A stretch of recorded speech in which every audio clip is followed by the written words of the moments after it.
Assalamualaikum warahmatullahi wabarakatuh. Innal hamdalillah nahmaduhu wa nasta'inuhu wa nastaghfiruh wa na'udzu billahi min syururi anfusina wa min sayyiati a'malina. Man yahdihillahu fala mudhillalah wa man yudlil fala hadiyalah. Ashhadu an la ilaha illallah wahdahu la syarikalah wa ashhadu anna Muhammadan abduhu wa rasuluh. Ya ayyuhalladzina amanu taqullaha haqqa tuqatih wa la tamutunna illa wa antum muslimun. Ya ayyuhan nasu taqu rabbakumul ladzi khalaqakum min nafsin wahidah wa khalaqa minha zawjaha wa batha minhuma rijalan katsiran wa nisaa'a wattaqullaha alladzi tasaaluna bihi wal arham innallaha kana 'alaikum raqiba.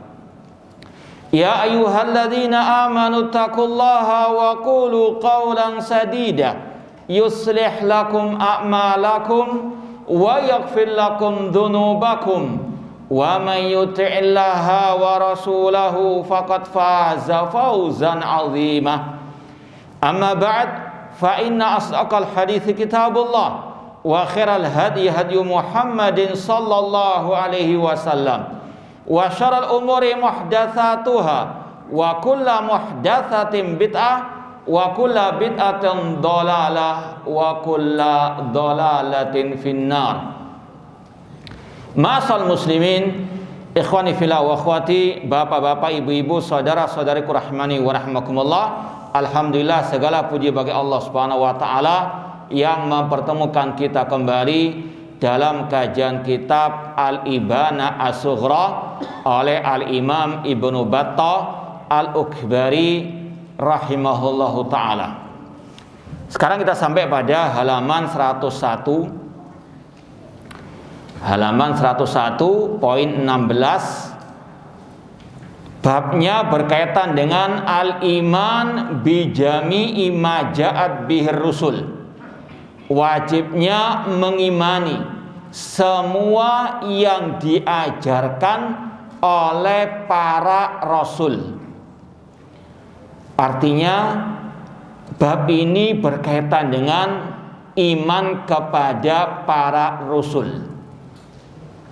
Kalau kita ulangi dari pembahasan bab kedua, ya, sudah pernah kita sampaikan, kitab ini ada 4 pembahasan globalnya.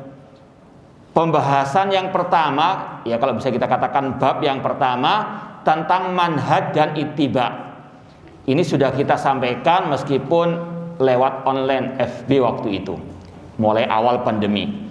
Kemudian masuk bab kedua tentang akidah dan tauhid. Nah, ini kita masih dalam bab kedua. Diawali tentang iman kepada Allah. Ya, kalau kita buka di halaman 81, ya. Itu mulai bab yang pertama atau bab kedua, kalau bisa dikatakan pasal yang pertama, masalah al-iman, definisi iman. Kemudian pembahasan tentang sifat-sifat Allah. Ini berkaitan dengan iman kepada Allah. Kemudian dilanjutkan oleh Imam Ibnu Battah iman kepada takdir. Kemudian dilanjutkan iman kepada hari akhir. Dan minggu yang lalu kita sudah lewati pembahasan tentang apa? Iman kepada para malaikat. Ini pembahasan tentang akidah Ahlussunnah itu tidak lepas dari 6 rukun iman. Itulah usul akidah Ahlussunnah wal Jamaah. Makanya kalau kita ditanya secara ringkas, apa itu akidah Ahlussunnah? Secara ringkas ya, 6 rukun iman. Ya, itu secara ringkasnya. Dan ini yang disampaikan oleh Imam Ibnu Battah Al-Ukhbari rahimahullah meskipun tidak harus secara berurutan seperti yang disebutkan oleh Rasul dalam hadis Jibril. Antuk minabillahi wa malaikatihi wa kutubihi wa rusulihi wal yaumil akhir wa antuk minabil qadari khairihi wa syarrih. Di sini Imam Ibnu Battah Al-Bari setelah menjelaskan tentang iman kepada para malaikat, beliau menjelaskan tentang wajibnya beriman kepada para rasul. Kita baca dulu ucapan beliau, nanti akan kita lebih terperinci penjelasan tentang iman kepada ar-rusul. Kata Imam Ibnu Battah Al-Bari rahimahullah, wa kadzalika ujubul imani wa tasdiqi bi jami'i ma ja'at bir rusul min indillah. Demikian pula diwajibkan mengimani, membenarkan semua yang diajarkan oleh para rasul dari sisi Allah Subhanahu wa taala. Wa bi jami'i ma qala Allah azza wa jalla, dan wajib mengimani semua yang difirmankan oleh Allah azza wa jalla. Fahuwa haqqun lazimun, apa yang dikabarkan oleh para rasul, apa yang difirmankan oleh Allah itu pasti benar dan wajib dibenarkan. Falau anna rajulan amana bi jami' ma ja'at bir rusul illa syai'an wahidan kana biraddi dzalika syai' kafiran inda jamin ulama. Seandainya ada seseorang beriman kepada semua yang diajarkan oleh para rasul kecuali satu pembahasan yang tidak diimani, maka dia kafir secara ijma' atau menurut kesepakatan para ahli ulama. Ma'asal muslimin ikhwani fillah wa akhwati rahimani wa rahimakumullah, sudah kita sampaikan tadi, ini berkaitan dengan iman kepada para rasul. Kita mau sampaikan sedikit demi sedikit. Yang pertama berkaitan dengan definisi ar-rusul. Ya. Rusul atau rasul itu kalau bahasa Arabnya jamak dari rasul. Ya. Dalam bahasa Arab ar-rasulu jamaknya ar-rusulu. Ya, kalau seperti di sini ar-rusulu para rasul. Ar-rasul itu adalah seseorang yang diberikan syariat yang baru oleh Allah Subhanahu wa taala untuk disampaikan kepada umatnya. Bedanya dengan nabi, kalau nabi itu diberikan syariat rasul sebelumnya. Adapun nabi adalah yang diberikan syariat rasul sebelumnya. Kedua-duanya diperintah untuk menyampaikan wahyu Allah, ajaran Allah Subhanahu wa taala. Ini yang insya Allah paling rajih kuat dari pendapat para ulama tentang perbedaan nabi dan rasul. Ada khilaf ijtihad di antara para ulama. Apa bedanya nabi dan rasul? Yang paling masyhur yaitu yang mengatakan kalau rasul itu diperintahkan menyampaikan wahyu, sedangkan nabi tidak. Tapi ini tidak tepat atau kurang benar. Kenapa demikian? Jangankan nabinya, pewaris nabi, siapa itu? Para ulama diperintahkan menyampaikan ajaran Allah, apalagi nabinya. Apalagi Allah juga berfirman dalam surat Al-Hajj, wa ma arsalna min qablika mir rasulin wala nabiyyin. Tidaklah kami mengutus sebelum engkau Nabi Muhammad dari seorang rasul atau seorang nabi. Di situ Allah mengatakan, Allah memerintahkan, Allah mengutus nabi kepada kaumnya. Ini sekali lagi definisi yang paling atau perbedaan yang paling masyhur tentang nabi dan rasul. Ada pula yang mengatakan kalau nabi itu diutus kepada kaum yang tidak menyelisihi mereka atau yang tidak menyelisihinya. Seorang nabi, ini pendapat yang ketiga, ya. Rasul Nabi itu diutus kepada kaum yang tidak menyelisihi Nabi tersebut. Ada Rasul diutus kepada kaum yang menyelisihinya. Wallahu alam, sekali lagi yang lebih tepat yang pertama tadi. Wallahu alam. Namun sekali lagi ini adalah khilaf ijtihadi di antara para ulama. Kemudian poin yang kedua yang ingin kita sampaikan, Ahlus Sunnah wal Jamaah meyakini Nabi dan Rasul itu pilihan dari Allah. Istifa minallah. An-nubuwah wa risalah istifa minallah. Kata para ulama, kenabian kerasulan itu pilihan langsung dari Allah. Sebagaimana dalam Al-Quran Allah mengatakan, Allahu yastafi minal malaikati rusulan wa minan nas. Allah yang memilih. Allahu yastafi minal malaika, dari kalangan para malaikat, para utusan-utusannya, wa minan nas, dan dari kalangan manusia. Ya. Allah punya rasul dari kalangan malaikat, seperti malaikat Jibril, utusan Allah, ya, kepada para nabinya. Demikian pula para nabi-nabi, rasul-rasul yang Allah turunkan di atas muka bumi ini, itu pilihan dari Allah. Ini berkaitan dengan pembahasan kita minggu yang lalu berkaitan dengan keyakinan kufur kelompok siapa? Kelompok siapa? Filsafat yang mengatakan setiap orang itu bisa istilahnya mencalonkan diri sebagai nabi. Yang penting punya 3 apa? Ketentuan syarat. Yang pertama punya kekuatan kecerdasan. Yang kedua punya kekuatan untuk mempengaruhi massa. Dan yang ketiga punya kekuatan khayal.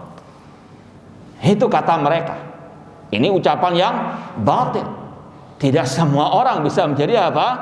Nabi dan Rasul. Harus apa? Istifa minallah azza wa jalla. Ya. Jangan seperti naudzubillah min dzalik, beberapa kasus di negeri kita yang banyak mengaku apa? Nabi apa? Palsu. Dan itu yang Rasul telah peringatkan. Nanti akan ada di akhir zaman orang-orang yang mengaku nabi, dan yang paling istilahnya besar kekuatannya ada 30 nabi palsu. Di antaranya yang terakhir siapa yang paling banyak sekarang ini, yang paling masyhur siapa? Ahmadiyah, ya, Mirza Ghulam Ahmad. Makanya para ulama sepakat mengkafirkan mereka. Karena apa? Mengaku ada nabi setelah Nabi Muhammad SAW.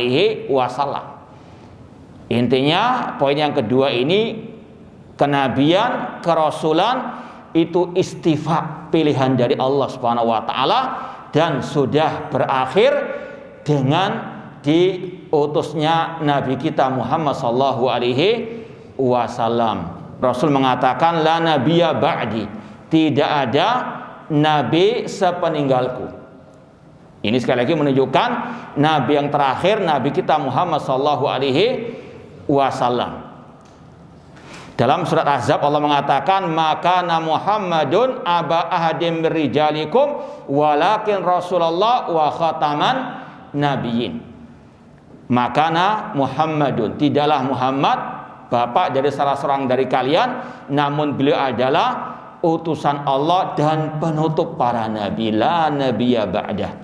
Maka sepakat ulama mengatakan yang mengaku sebagai nabi sepeninggal Nabi Muhammad SAW, maka dia kafir. Demikian pula yang mengikutinya. Nah, poin yang ketiga, kata Syekh Muhammad bin Shalih Al-Utsaimin, iman kepada para rasul itu mencakup 4 hal. Seperti dalam pembahasan iman kepada para malaikat.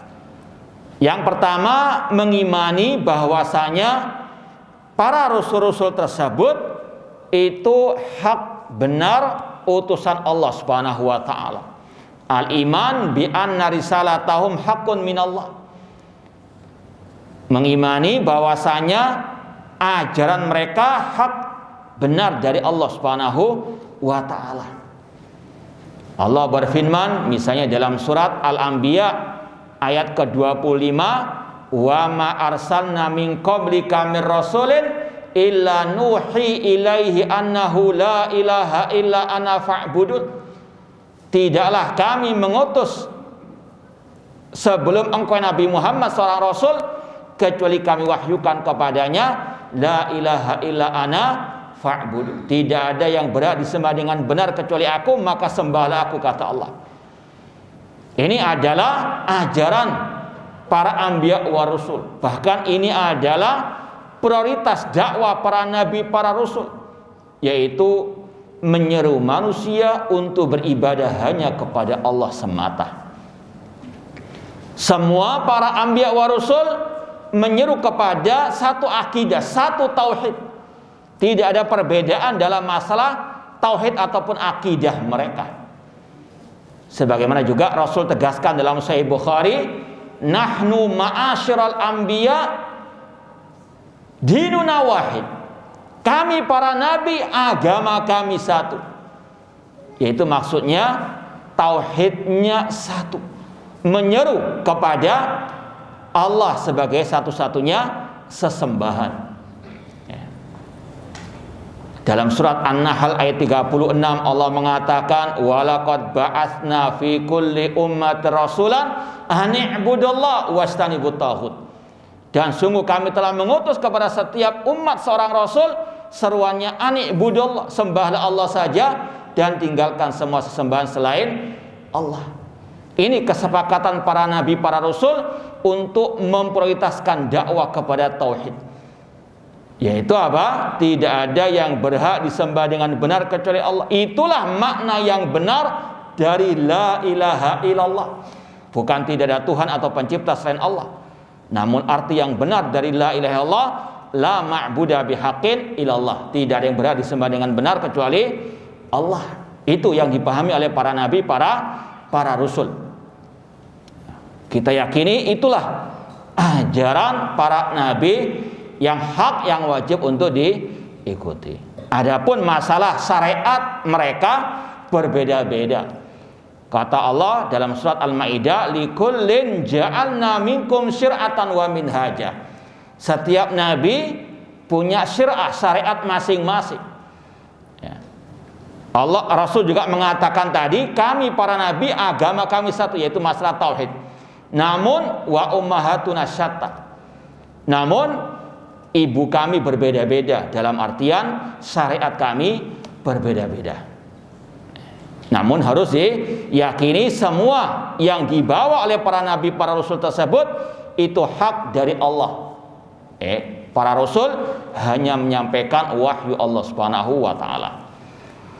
Poin yang kedua dari kandungan iman kepada para rasul, yaitu al-iman bima alimna ismahu minhum bismihi. Ini mirip dengan iman kepada para malaikat, mengimani nama-nama para rasul secara global maupun terperinci. Siapa yang masih ingat kemarin apa makna iman kepada malaikat secara global? Ada yang tahu? Ada yang masih ingat? Nah, jangan hanya pura-pura nulis, ya. Ayo dibaca tulisannya atau dipelajari dulu. Mengimani apa? Enggak, poin yang kedua dari iman kepada para malaikat. Apa arti mengimani malaikat, nama-nama malaikat secara global? Mengimani jumlah malaikat. Apa? Ya, siapa yang bisa menjelaskan? Mengimani jumlah dan nama-namanya. Ya, kita tampung dulu. Ada lagi yang mau menjawab? Ya. Terperinci berarti yang sudah disebutkan dalam Al-Quran dan As-Sunnah. Berarti lawannya apa? Yang sudah disebutkan. Iya, mengimani nama-nama malaikat secara global itu kita mengimani ada nama-nama malaikat yang tidak kita ketahui. Kita imani secara global, di sana ada para malaikat yang kita nggak tahu nama-nama mereka karena jumlah mereka tidak yang tahu kecuali siapa? Allah. Adapun nama-nama malaikat yang disebutkan dalam Al-Quran dan Sunnah Rasul secara terperinci, kita imani secara apa? Terperinci. Nah, sama juga dengan mengimani nama-nama para Rasul secara global maupun terperinci. Kita mengimani ada rasul-rasul yang tidak Allah sebutkan nama-nama mereka ataupun kisah-kisah mereka dalam Al-Quran atau dalam sunnah. Allah mengatakan rusulan qad qasasnahum 'alaika min qablu wa rasulan lan naqsushum 'alaik. Ada rasul-rasul yang kami telah kisahkan kepada dirimu wahai Nabi Muhammad, dan ada rasul-rasul yang tidak kami kisahkan kepadamu. Ini menunjukkan apa? Tidak semua para rasul nama mereka, kisah mereka disebutkan di dalam apa? Al-Quran ataupun hadis yang sahih. Maka kita katakan kita imani para rasul-rasul secara global tentang nama-nama mereka. Ada rasul-rasul yang kita nggak tahu nama mereka. Paham? Ya. Namun yang disebutkan oleh Allah dan Rasul dari nama-nama para rasul dalam Al-Quran dan Sunnah yang sahihah, kita imani secara terperinci. Di antaranya 25 nama Nabi dan Rasul. Ya. Kalau mau lihat di antara nama-nama mereka disebutkan dalam surat Al-An'am, itu Allah sebutkan 18 nama Nabi dan Rasul. Intinya Allah sebutkan 18 nama Nabi dan Rasul. Selebihnya dalam ayat-ayat yang lainnya. Itu kita imani secara apa? Terperinci. Ya. Kemudian poin berikutnya dari nama-nama tersebut, masih nama-nama tersebut, bagaimana dengan Nabi Khidir? Ya, memang ada khilaf di antara para ulama. Apakah Nabi Khidir itu nabi atau orang yang saleh? Jumhur ulama lebih condong kepada pendapat Nabi Khidir adalah seorang nabi. Karena dalam surat Al-Kahfi Allah katakan, wa ma fa'altuhu an amri. Ya, kalau kita baca surah Al-Kahfi, terutama di hari Jumat itu, ada kisah Nabi Khidir. Ya, dan Nabi Khidir mengatakan, aku tidak melakukan perbuatan ini dan itu kecuali dari wahyu Allah, bukan dari apa? Keinginan pribadiku. Ini menunjukkan Nabi Khidir mendapatkan wahyu dari Allah. Itu menunjukkan beliau adalah seorang nabi. Itu yang rajih. Namun jangan apa? Percaya dengan khurafat-khurafat yang ada. Sekarang masih hidup dan sebagainya. Ada yang sempat berjabat tangan, bertemu dan seterusnya. Ini semuanya adalah khurafatnya mereka. Ya. Seandainya pun Nabi Khidir masih hidup, kewajibannya mengikuti syariat Nabi Muhammad. Dan kita diwajibkan mengikuti syariat Nabi Muhammad, bukan mengikuti syariat Nabi siapa? Khidir. Ya. Bahkan Nabi Sallallahu Alaihi Wasallam ketika mendapati Umar bin Khattab membawa lembaran Taurat, beliau pun mengatakan, laukana Musa hayyan lama wasi'ahu illa ittiba'i. Seandainya Nabi Musa sekarang masih hidup, kewajibannya mengikutiku. Demikian pula dengan Nabi Isa alaihissalam. Di akhir zaman nanti akan Allah turunkan dari langit dan beliau akan melanjutkan syariat Nabi Muhammad sallallahu alaihi wasallam. La nabiyya ba'di. Tidak ada lagi nabi setelah Nabi kita Muhammad sallallahu alaihi wasallam, dan tidak ada ajaran yang wajib dilaksanakan kecuali ajaran Nabi kita Muhammad sallallahu alaihi wasallam. Makanya dalam 10 pembatal keislaman disebutkan salah satunya, barang siapa meyakini ada seseorang yang boleh keluar dari syariat Nabi Muhammad SAW, maka dia kafir. Harus semuanya mengikuti syariat Nabi Muhammad SAW. Insya Allah ini ada pada poin keempat penjelasan lebih lanjutnya. Intinya mengimani nama-nama Nabi secara global dan secara apa? Terperinci. Kalau mau tahu dalil tadi, para rasul tidak semuanya Allah kisahkan. An-Nisa 164. Rusulan qad qasasnahum 'alaika min qablu wa rusulan lam naqsushum 'alaika. Masal muslimin ikhwani fillah wa akhwati rahimani wa rahimakumullah. Baru poin yang ketiga dari kandungan iman kepada para rasul, ini yang disebutkan oleh Imam Ibnu Battah, ya. Jadi yang disebutkan oleh Imam Ibnu Battah Al-Bari ini, kata Syekh Utsaimin, termasuk kandungan iman kepada para rasul.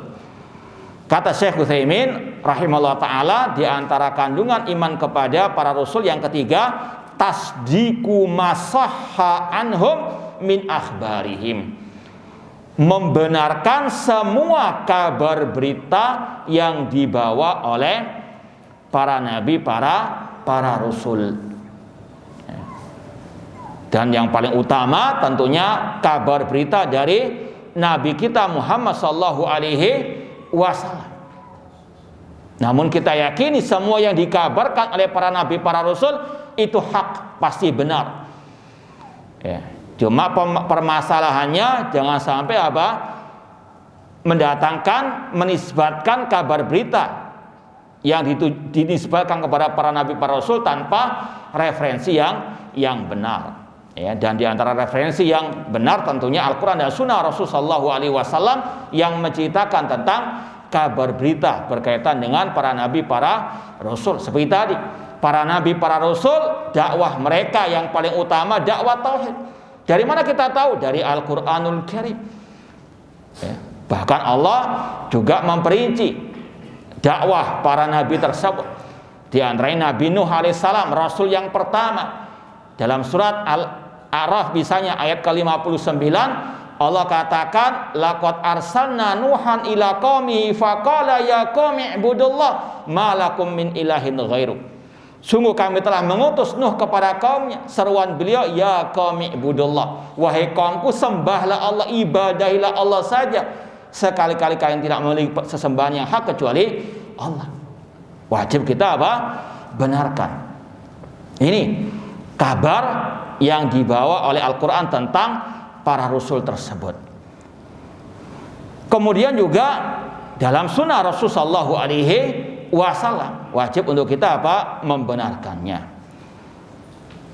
Dan salah satu konsekuensi ucapan syahadat wa anna Muhammadar Rasulullah tasdiquhu fima akhbar, membenarkan semua kabar berita dari Rasul sallallahu alaihi wasallam.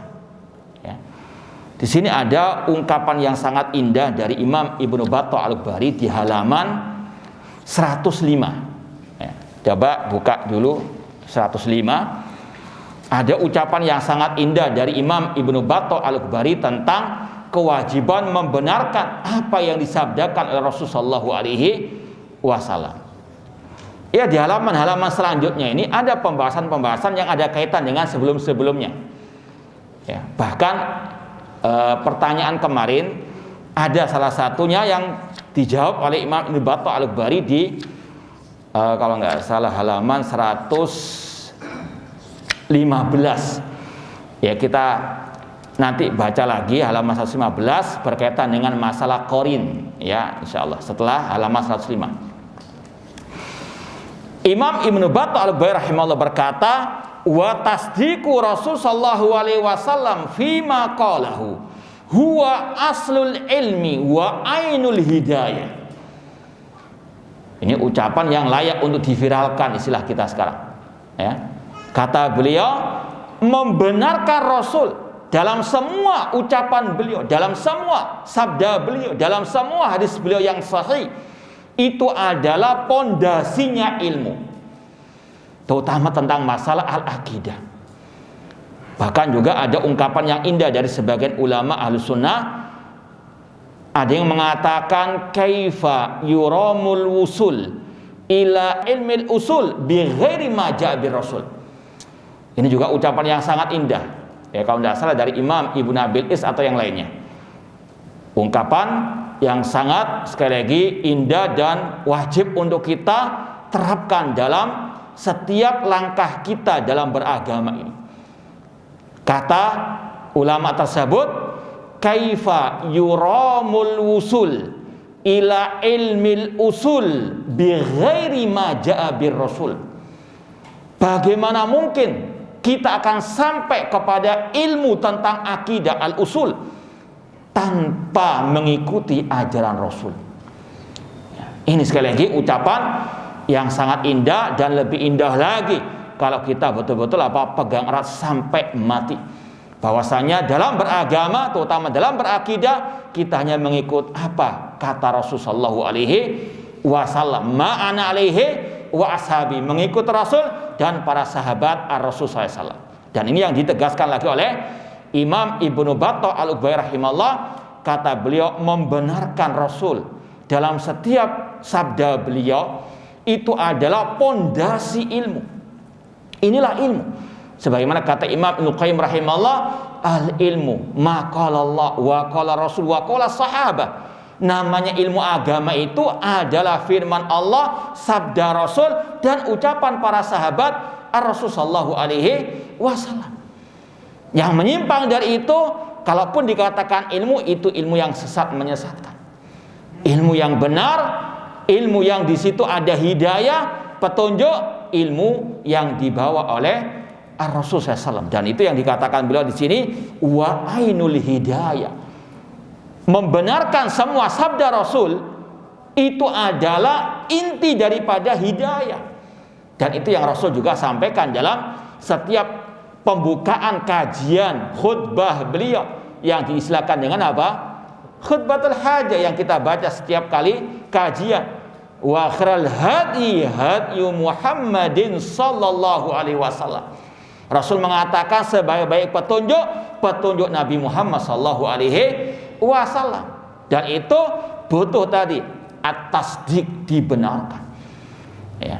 Kemudian kata beliau, la tudrab li hadil ahadits wa masyakalaha al maqayis. Tidak boleh hadis-hadis Rasul SAW yang sahihah dipertentangkan atau ditentang dengan akal pikiran atau logika. Kalau ahlu sunnah mendahulukan nakal Al-Quran dan sunnah daripada akal ataupun ucapan manusia. Wala tu'arad bil amsal wan nadhair. Tidak boleh ditabrak dengan permisalan-permisalan ataupun akal-akalan manusia. Ini sekali lagi ucapan yang indah dari Imam Ibnu Battah Al-Qubairi rahimahullahu taala yang ada kaitan dengan poin iman kepada para rasul, yaitu apa? Membenarkan semua kabar berita dari para rasul, terutama rasul kita Nabi Muhammad sallallahu alaihi wasallam. Ya, ini membantah kelompok-kelompok seperti Al-Mu'tazilah yang mereka lebih mendahulukan akal daripada Al-Quran dan Sunnah. Kalau mereka mendapati hadis-hadis yang sahih, namun kalau bertentangan dengan akal mereka, mereka akan tolak, mereka akan ingkari. Nanti akan ada sebagian contoh-contoh yang mereka akan ingkari. Ya, insya Allah akan ada pembahasan diantaranya tentang masalah Nabi Musa menempeleng malakul maut. Ya, itu diantara hadis yang mereka ingkari karena kata mereka nggak masuk logika. Insya Allah akan ada pembahasan khususnya di bab atau fasal tentang akidah wa tauhid ini. Ya, sekedar tambahan tadi jawaban kita yang kemarin sudah kita sampaikan. Imam Ibnu Battah Al-Bari dalam halaman 115 beliau membahas tentang an-nabi wal qarin, tentang nabi dan qarin. Yaitu apa? Sabda Rasul sallallahu ma ahadun illa waqad ukila bi qarinuhum minal jin. Dalam hadis yang sahih kata Rasul, tidaklah seseorang kecuali ada qarin, pendampingnya dari kalangan al-jin. Ini yang kita ditanya kemarin, apakah dari malaikat al-jin? Wallahu alam, ini yang Rasul telah sabdakan dari kalangan al-jin. Qalu wa anta ya Rasulullah, bagaimana dengan dirimu wahai Rasulullah? Apakah engkau juga didampingi oleh jin? Kata Rasul, wa ana, demikian pula aku, illa annallaha a'anani alaihi fa aslama. Akan tetapi Allah membantuku, menolongku atas jin tersebut, maka dia pun masuk Islam atau tunduk kepada perintahku. Ya, ini bedanya. Kalau jin yang di samping kita itu banyak menyeru kepada kesesatan, kejelekan. Ya, dan itu bisa dikalahkan dengan kita bertauhid, kita bertawakal kepada Allah, kita belajar ilmu agama, kita perangi syubhat wa syahwat dan sebagainya. Ya, namun paling tadi setan dari kalangan jin tersebut senantiasa menyeru ila su'i wal fahsya. Namun jin yang ada di samping Rasul telah ditundukkan oleh Allah Subhanahu wa taala, falaisa ya'muruni illa bi khair. dan pendampingku tersebut dari kalangan jin tidaklah menyuruhku kecuali kepada kebaikan. Ini sekedar tambahan jawaban kita yang minggu lalu. Wallahu a'lam. Poin yang keempat dari pembahasan iman kepada para rasul, di antara kandungan iman kepada para rasul, al-amal bi syari'ati man ursila ilaina minhum wa huwa khatamahum Muhammad sallallahu alaihi wasallam, yaitu mengamalkan syariat rasul yang diutus kepada kita, yang tidak lain tidak bukan adalah penutup para nabi, yaitu nabi kita Muhammad sallallahu alaihi wasallam. Kewajiban manusia setelah diutusnya rasul beriman kepada rasul dan mengamalkan syariat nabi kita Muhammad sallallahu alaihi wasallam. Sebagaimana dalam hadis sahih Muslim, Rasul mengatakan, walladzi nafsi biyadihi la yasma'u bi ahadun min hadil ummah yahudiyan aw nasraniyan thumma yamutu wa lam yu'min billadzi ursiltu bi illa kana min ashabin nar. Kata Rasul SAW, demi Allah yang jiwaku ada di tangannya, tidaklah seseorang yang mendengarkan tentang diriku dari umat ini, baik Yahudi ataupun Nasrani, kemudian dia mati dan tidak beriman kepada apa yang aku ajarkan, kecuali dia termasuk penghuni api neraka. Semua wajib mengikuti syariat Nabi Muhammad SAW. Kalau ada syubhat dari sebagian orang tadi yang tidak mau beriman kepada Nabi Muhammad dengan dalil Nabi Khidir itu tidak diwajibkan mengikuti syariat Nabi Musa pada waktu itu, seperti dalam kisah yang Allah ceritakan juga dalam surat Al-Kahfi. Kata mereka, ini kalau mereka lebih berpendapat Khidir itu wali, ya, dan wali itu kata mereka kalau sudah tingkat makrifat tidak lagi ada kewajiban syariat, tidak wajib sholat, tidak wajib puasa. Kalau ditanya, Pak Haji kok nggak sholat? Saya sholatnya di Mekah, orangnya padahal di Surabaya misalnya. Ini alasan untuk apa? Membodohi umat. Padahal apa? Tadi malas sebetulnya. Cuma itu dalilnya apa? Kalau sudah tingkat makrifat tidak ada lagi syariat. Ya, naudzubillah min dzalik.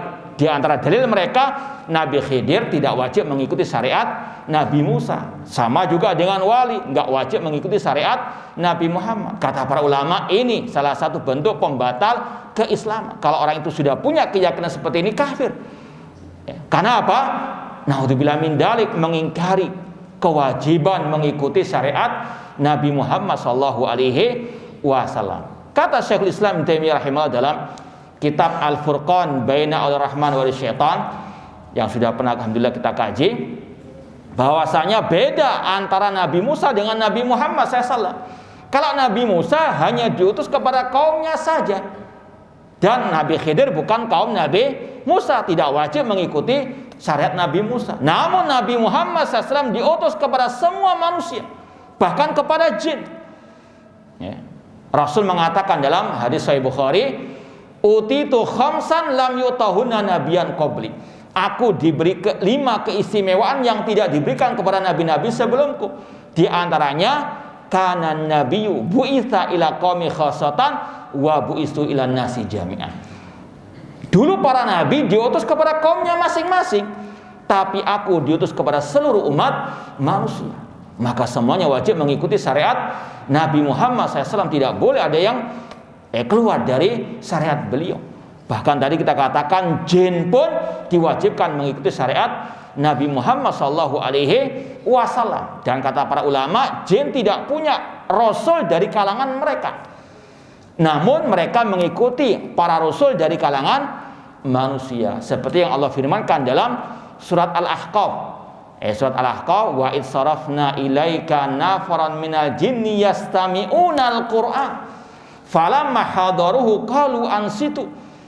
Ingatlah ketika kami menghadapkan kepada engkau Nabi Muhammad sekelompok dari jin, mereka yastami'unal Qur'an, mendengarkan apa? Al-Qur'an. Dan mereka setelah itu apa? Mendakwahi kaum mereka. jin sekali lagi juga diwajibkan mengikuti syariat Nabi Muhammad SAW. Apalagi juga manusia wajib semuanya mengikuti syariat Nabi Muhammad SAW.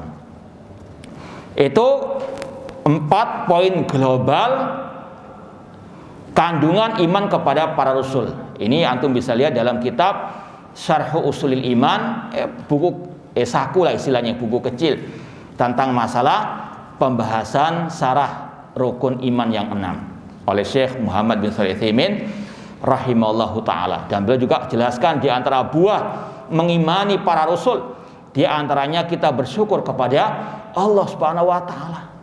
Dengan Allah mengutus para rasul, kita tahu mana hak, mana batil, mana tauhid, mana syirik, mana bid'ah, mana sunnah, mana taat, mana maksiat, mana jalan yang lurus, mana yang bengkok, mana petunjuk, mana kesesatan. Kita saja kalau di jalan di dunia, kalau diberi petunjuk jalan yang benar, kita sangat berterima kasih. Ini jalan menuju ke kebahagiaan di dunia wal akhirah yang dibawa oleh para nabi, para rasul. Maka kita banyak bersyukur kepada Allah Subhanahu wa taala. Dan demikian pula kita wajib untuk mencintai para rasul, ya. Dan wajib kita yakini para rasul lebih mulia dari para wali. Ini berkaitan dengan pembahasan tadi. Ada sekelompok dari kaum muslimin yang terbalik akidah mereka, yang sesat akidah mereka, menyimpang dengan mengatakan para wali lebih mulia dari para nabi. Naudzubillahi min dzalik. Ya, kata Syekhul Islam Taimiyah rahimahullah, tidak mungkin orang itu bisa menjadi wali tanpa mengikuti nabi. Sebagaimana dalam kaidah ilmu tadi, bagaimana akan sampai kita kepada ilmu yang benar terutama tentang akidah tanpa mengikuti Ar-Rasul sallallahu alaihi wasallam. Ya. Demikian pula di sini tidak mungkin orang itu jadi wali kecuali mengikuti nabi, alias nabi lebih mulia dari para wali. Namun itulah ada akidah-akidah yang menyimpang dari Al-Quran dan Sunnah, bahkan dari akal yang sehat. Ada ucapan mereka yang mengatakan maqamun nubuwah fi barzakhin fuwaiqar rasuli wa dunal wali. Ini ungkapan mereka. Maqamun nubuwah, kedudukan kenabian itu fuwaiqar rasul, di atas sedikit rasul, ya.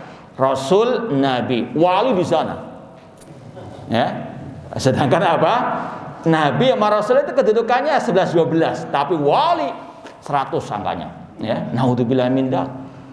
Ini ada keyakinan seperti itu. Dan ujung-ujungnya membodohi umat, agar umat nggak ikut nabi, ikut mereka. Apa kata mereka? Sami'na wa ata'na.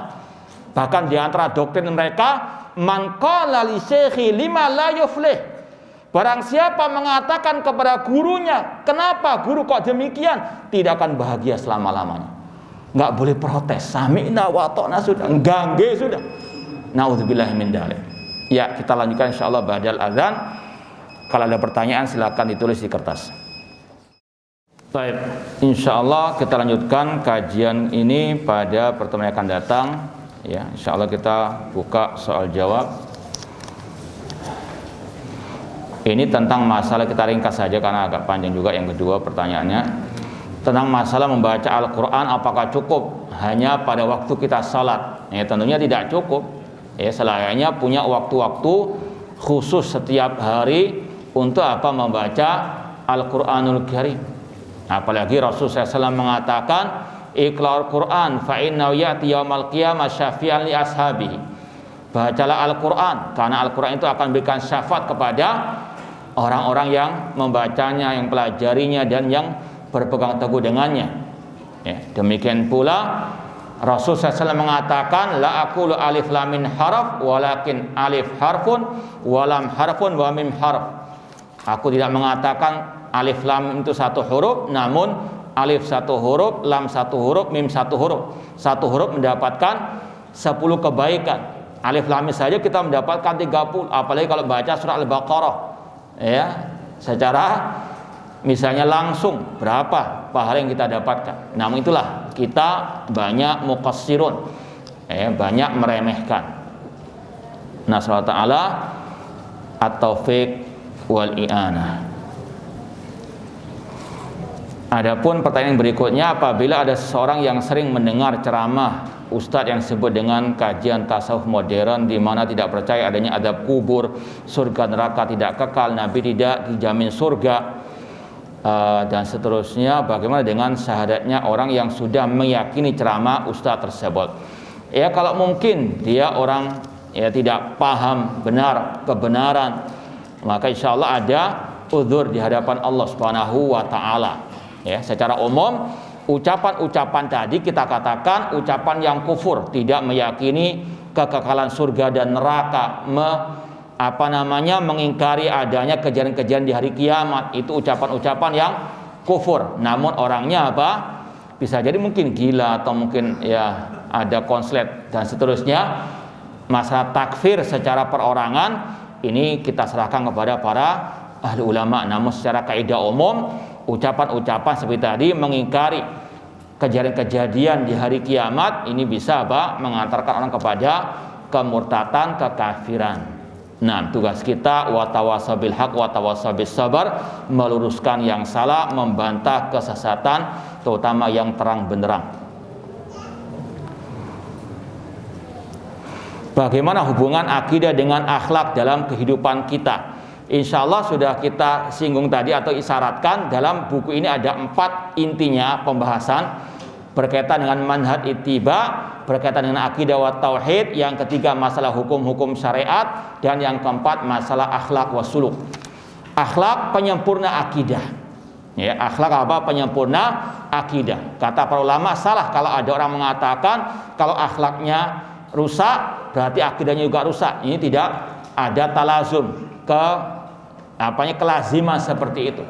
Kalau akhlaknya rusak, ya akhlaknya rusak. Ya, yang berbahaya itu kalau akidahnya yang rusak. Apalagi sampai kepada tadi ucapan-ucapan yang kufur bisa batal semua akhlaknya, ibadahnya dan seterusnya. Makanya para ulama sepakat menyatakan akidah yang paling utama, akhlak menyusul berikutnya. Jangan dibalik akhlak dulu baru akidah, atau akhlak yang lebih utama daripada akidah, ini keliru. Makanya di sini pembahasannya akidah dulu baru akhlak. Demikian pula dalam kitab Aqidah Salaf wa Ashabul Hadits, dalam kitab Al-Aqidah Al-Wasithiyah, setelah pembahasan masalah akidah, pembahasan masalah al-akhlak. Nah, dan sebagai seorang muslim muslimah yang sejati, udkhulu fi silmi kafah, masuklah ke dalam Islam secara keseluruhan, totalitas, akidahnya, ibadahnya, akhlaknya ikut kata Allah dan Rasul sallallahu alaihi wasallam. Cuma dibedakan tadi dari segi ini yang al-aham, paling penting sebelum yang penting tadi. Bukan masalah kita mengatakan akidah yang paling utama kita meninggalkan akhlak, tidak. Cuma sekarang ini hati-hati dengan orang yang suka memutarbalikkan fakta. Ketika kita mengajarkan akidah dituduh terlalu keras, radikal, akhlaknya kurang baik. Padahal sekali lagi kadang ini adalah tuduhan dusta, dan itu yang paling banyak. Banyak ahli bid'ah ketika sesat akidahnya tidak bisa membantah akidah yang hak, cari tadi? Ini akhlaknya nggak baik, terlalu keras dan sebagainya. Padahal mereka kalau dilihat akhlaknya luar biasa rusaknya. Ini sekali lagi hati-hati, terkadang ada orang-orang yang memutarbalikkan fakta, ada yang mereka kalimatu haqqin urida bihal batil, mengucapkan ucapan yang kelihatannya secara sepintas benar, namun di baliknya ada kebatilan. Orang nggak punya akhlak, maksudnya kita disuruh diam, tidak boleh membantah kesesatan, penyimpangan mereka. Hati-hati. Sekali lagi, letakkan sesuatu pada tempatnya.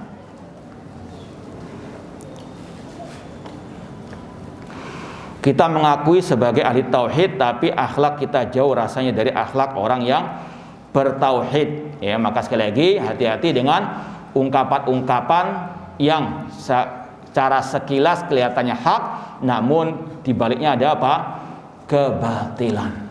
Kita tidak mengingkari naudzubillah min dzalik masalah akhlak dan sebagainya, bahkan kita sekali lagi akan ajarkan itu dalam kitab ini, dan juga kita sudah mengajarkan di tempat yang lainnya dan kitab yang lainnya. Tapi sekali lagi, dalam Islam ada skala prioritas, akidah yang paling utama, kemudian setelah itu yang lainnya, di antaranya masalah al-akhlak. Dan hati-hati dengan orang-orang yang menebar syubhat, yang suka mengucapkan ucapan yang kelihatannya sepintas hak namun di belakangnya ada kebatilan, sebagaimana kelompok teroris Khawarij dulu mengatakan kepada Ali bin Abi Thalib kalimat inil hukmu illa lillah, tidak ada hukum kecuali hukum Allah. Kata Ali bin Abi Thalib, itu kalimat yang hak namun di belakangnya ada kebatilan, karena mereka menginginkan dari ucapan itu untuk mengkafirkan pemimpin kaum muslimin ataupun mengkafirkan kaum muslimin. Dan itu yang ada juga sampai detik ini. Mereka menggembar-gemborkan tidak ada hukum jadi hukum Allah. Untuk apa? Di antaranya tadi, mengkafirkan yang enggak cocok dengan mereka, yang dituduh tidak berhukum dengan hukum Allah Subhanahu wa taala. Naudzubillahi min dzalik. Ini yang bisa kita sampaikan. Kurang lebihnya mohon maaf. Wa jazakumullahu khairan atas perhatiannya, wa barakallahu fikum. Wassalamualaikum warahmatullahi wabarakatuh.